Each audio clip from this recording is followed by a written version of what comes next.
ಪ್ರತಿಯೊಂದು ಚುನಾವಣೆ ಅದು ಕೇವಲ ಅಂಕಿಅಂಶಗಳ ಆಟವಲ್ಲ, ಅದು ಆ ಕ್ಷೇತ್ರದ ಜನರ ಒಂದು ಕಥೆಯನ್ನು ಹೇಳುತ್ತೆ. ಇವತ್ತು ನಾವು ಕರ್ನಾಟಕದ ತರೀಕೆರೆ ಕ್ಷೇತ್ರದ ಅಂತಹ ಒಂದು ಕಥೆಯ ಆಳಕ್ಕೆ ಇಳಿಯೋಣ. ಅಲ್ಲಿನ ಚುನಾವಣಾ ಫಲಿತಾಂಶದ ಒಂದು ಮರಣೋತ್ತರ ಪರೀಕ್ಷೆ ಮಾಡಿ ಆ ಅನಿರೀಕ್ಷಿತ ತಿರುವಿನ ಹಿಂದಿನ ನಿಜವಾದ ಕಾರಣಗಳೇನು ಅಂತ ಹುಡುಕೋಣ.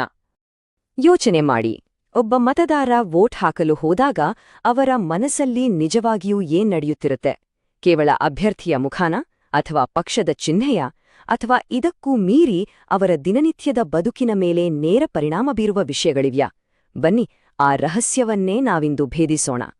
12,131 ಮತಗಳು. ಇದೇ ನೋಡಿ 2023ರ ತರೀಕೆರೆ ಚುನಾವಣೆಯ ಗೆಲುವಿನ ಅಂತರ.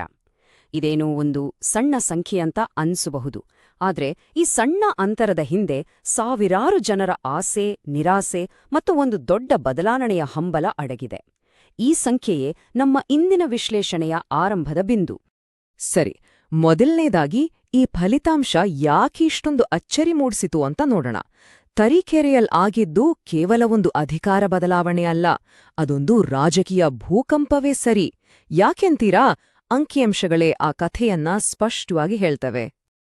2018ರ ಎಲೆಕ್ಷನ್ ನೋಡಿ, ಬಿಜೆಪಿ ಅಭ್ಯರ್ಥಿ ಡಿಎಸ್ ಸುರೇಶ್ ಅವರು ಸುಮಾರು 30% ವೋಟ್ ಶೇರ್ನೊಂದಿಗೆ ಗೆದ್ದಿದ್ರು. ಆದ್ರೆ ಕೇವಲ 5 ವರ್ಷದಲ್ಲಿ ಇಡೀ ಚಿತ್ರಣವೇ ತಲೆಕೆಳಗಾಗಿದೆ. 2023ರಲ್ಲಿ ಕಾಂಗ್ರೆಸ್ನ ಜಿಎಚ್ ಶ್ರೀನಿವಾಸ್ ಅವರು ಬರೀ ಗೆಲ್ಲಲಿಲ್ಲ, ಅವರ ವೋಟ್ ಶೇರ್ ಸೀದಾ 40%ಗಿಂತ ಹೆಚ್ಚಾಯಿತು. ಅಂದರೆ ಸುಮಾರು 10% ಮತಗಳ ಸ್ವಿಂಗ್. ರಾಜಕೀಯದಲ್ಲಿ 10% ಸ್ವಿಂಗ್ ಅಂದ್ರೆ ಅದೊಂದು ದೊಡ್ಡ ಬದಲಾವಣೆಯ ಸಂಕೇತ. ಇದು ಆಡಳಿತದ ವಿರುದ್ಧ ಮತದಾರರು ಕೊಟ್ಟ ಒಂದು ಸ್ಪಷ್ಟ ಸಂದೇಶ. ಹಾಗಾದ್ರೆ ಆ 10% ಮತಗಳ ಬದಲಾವಣೆ ಎಲ್ಲಿಂದ ಬಂತು? ಆ ಪ್ರಶ್ನೆಗೆ ಉತ್ತರ ಬೇಕು ಅಂದ್ರೆ ನಾವು ಈ ನಂಬರ್ಗಳ ಆಚೆ ನೋಡ್ಬೇಕು. ತರೀಕೆರೆಯ ಮಣ್ಣಿನ, ಅಲ್ಲಿನ ಜನರ ನಾಡಿಮಿಡಿತವನ್ನ ಅರ್ಥ ಮಾಡ್ಕೊಳ್ಬೇಕು. ಅವರ ಜೀವನ ಹೇಗಿದೆ? ಅವರ ನಿಜವಾದ ಸವಾಲುಗಳೇನು? ತರೀಕೆರೆಯ ಅಸಲಿ ಚಿತ್ರಣ ಇದು. ಇಲ್ಲಿ ಪ್ರತಿ 100 ಜನರಲ್ಲಿ 84 ಜನರು ಹಳ್ಳಿಗಳಲ್ಲಿ ವಾಸ ಮಾಡ್ತಾರೆ. ಇದು ಕೇವಲ ಒಂದು ನಂಬರ್ ಅಲ್ಲ. ಇದರರ್ಥ ಇಲ್ಲಿನ ರಾಜಕೀಯದ ಕೇಂದ್ರಬಿಂದು ನಗರದ ಮಾಲ್ಗಳಲ್ಲ, ಬದಲಾಗಿ ಹಳ್ಳಿಯ ಹೊಲಗದ್ದೆಗಳು, ಕೆರೆಕಟ್ಟೆಗಳು.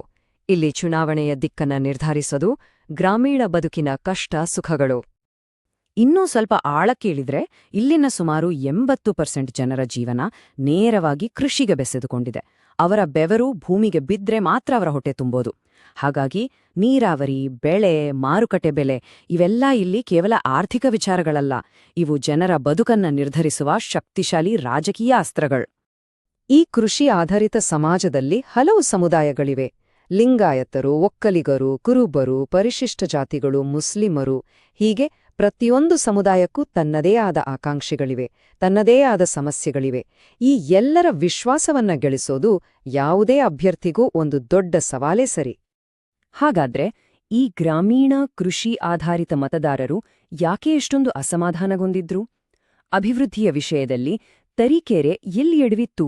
ಬನ್ನಿ, ಮತದಾರರ ಕೋಪಕ್ಕೆ ಕಾರಣವಾದ ಆ ಆಳವಾದ ಬಿರುಕುಗಳನ್ನ ನಾವೀಗ ಹುಡುಕೋಣ. ನೋಡಿ, ಮತದಾರರ ಅಸಮಾಧಾನ ಇಡೀ ಕ್ಷೇತ್ರದಾದ್ಯಂತ ಒಂದೇ ರೀತಿ ಇರಲಿಲ್ಲ. ಬದಲಾಗಿ ಕೆಲವು ನಿರ್ದಿಷ್ಟ ಗ್ರಾಮೀಣ ಪ್ರದೇಶಗಳಲ್ಲಿ ಈ ಅಸಮಾಧಾನದ ಕಿಚ್ಚು ಹೆಚ್ಚಾಗಿತ್ತು. ಇದು ಏನನ್ನು ಸೂಚಿಸುತ್ತೆ ಅಂದ್ರೆ, ಎಲ್ಲೋ ಒಂದು ಕಡೆ ಆಡಳಿತವು ಜನರ ಮೂಲಭೂತ ಅಗತ್ಯಗಳನ್ನ ಪೂರೈಸುವುದರಲ್ಲಿ ವಿಫಲವಾಗಿತ್ತು ಅನ್ನೋದನ್ನ ಸ್ಪಷ್ಟವಾಗಿ ತೋರಿಸುತ್ತೆ. ಈ ಅಸಮಾಧಾನವನ್ನ ಅಳೆಯೋಕೆ ಅಭಿವೃದ್ಧಿ ಅಂತರ ಸೂಚ್ಯಂಕ ಅಂತ ಬಳಸ್ಬೋದು. ಸರಳವಾಗಿ ಹೇಳೋದಾದ್ರೆ 100ಕ್ಕೆ 100 ಅಂಕ ಬಂದ್ರೆ ಆ ಸಮಸ್ಯೆ ಅತ್ಯಂತ ಗಂಭೀರವಾಗಿದೆ ಅಂತರ್ಥ. ತರೀಕೆರೆಯಲ್ಲಿ ನೀರಿನ ಪ್ರಾಬ್ಲಮ್ಗೆ 80 ಅಂಕ ಸಿಕ್ಕಿದೆ. ಅಂದ್ರೆ ಜನರ ಮೊದಲ ಮತ್ತು ಅತಿ ದೊಡ್ಡ ತಲೆನೋವು ನೀರು. ಆಮೇಲೆ 70 ಅಂಕಗಳೊಂದಿಗೆ ಉದ್ಯೋಗ ಮತ್ತು 50 ಅಂಕಗಳೊಂದಿಗೆ ರಸ್ತೆಗಳು.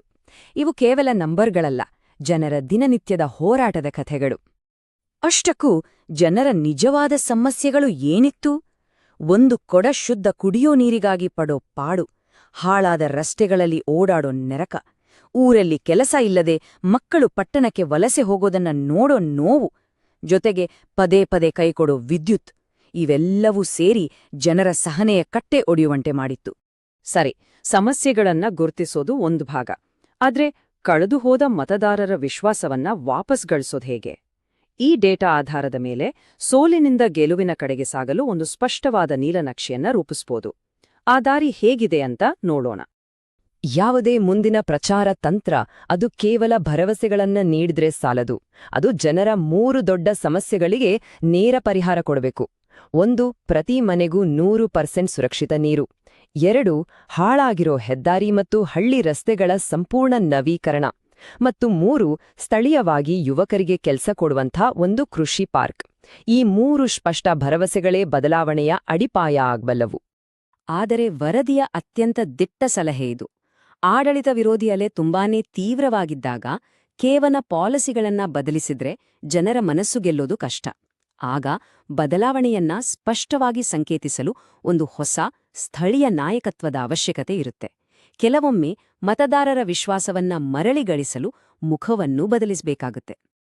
ತರೀಕೆರೆಯ ಈ ಕಥೆ ಅದು ಕೇವಲ ಒಂದು ಕ್ಷೇತ್ರದ ಕಥೆಯಲ್ಲ. ಇದು ಭಾರತದಾದ್ಯಂತ ಇರುವ ಸಾವಿರಾರು ಗ್ರಾಮೀಣ ಕ್ಷೇತ್ರಗಳ ಕಥೆಯ ಪ್ರತಿಧ್ವನಿಯಾಗಿದೆ. ಹಾಗಾದ್ರೆ ಈ ಆಳವಾದ ವಿಶ್ಲೇಷಣೆಯಿಂದ ನಾವು ಕಲಿಬೇಕಾದ ದೊಡ್ಡ ಪಾಠವಾದ್ರೂ ಏನು? ಇದ್ರಲ್ಲಿರೋ ಮುಖ್ಯ ಪಾಠ ತುಂಬಾನೇ ಸ್ಪಷ್ಟವಾಗಿದೆ. ಚುನಾವಣೆಗಳನ್ನು ಗೆಲ್ಲೋದು ದೊಡ್ಡ ದೊಡ್ಡ ಸಿದ್ಧಾಂತಗಳಿಂದಲ್ಲ, ಬದಲಾಗಿ ಜನರ ದಿನನಿತ್ಯದ ವಾಸ್ತವಗಳಿಂದ. ಕುಡಿಯೋಕೆ ನೀರು, ಓಡಾಡೋಕೆ ಸರಿಯಾದ ರಸ್ತೆ ಮತ್ತು ಬದುಕೋಕೆ ಒಂದು ಉದ್ಯೋಗ. ಈ ಮೂಲಭೂತ ಅಗತ್ಯಗಳನ್ನ ಯಾರು ಪೂರೈಸ್ತಾರೋ ಜನ ಅವರನ್ನೇ ಬಯಸ್ತಾರೆ. ಕೊನೆಯದಾಗಿ ಈ ಮಾತನ್ನ ನಾವು ನೆನ್ಪಿನಲ್ಲಿಡೋಣ. ನಾವು ಹಾಕುವ ಪ್ರತಿಯೊಂದು ವೋಟ್ ಕೂಡ ನಮ್ಮ ಭವಿಷ್ಯದ ಬಗ್ಗೆ ನಾವು ಕೇಳೋ ಒಂದು ಪ್ರಶ್ನೆ. ಅದಕ್ಕೆ ಉತ್ತರ ಕೊಡಬೇಕಾದ ಜವಾಬ್ದಾರಿ ಆಡಳಿತ ನಡೆಸುವವರದ್ದು. ತರೀಕೆರೆಯ ಕಥೆ ನಮ್ಗೆ ನೆನ್ಪಿಸುವುದೇನೆಂದರೆ, ಆ ಉತ್ತರವನ್ನು ಜನ ತಮ್ಮ ದಿನನಿತ್ಯದ ಬದುಕಿನಲ್ಲಿ ಅನುಭವಿಸಲು ಬಯಸುತ್ತಾರೆ.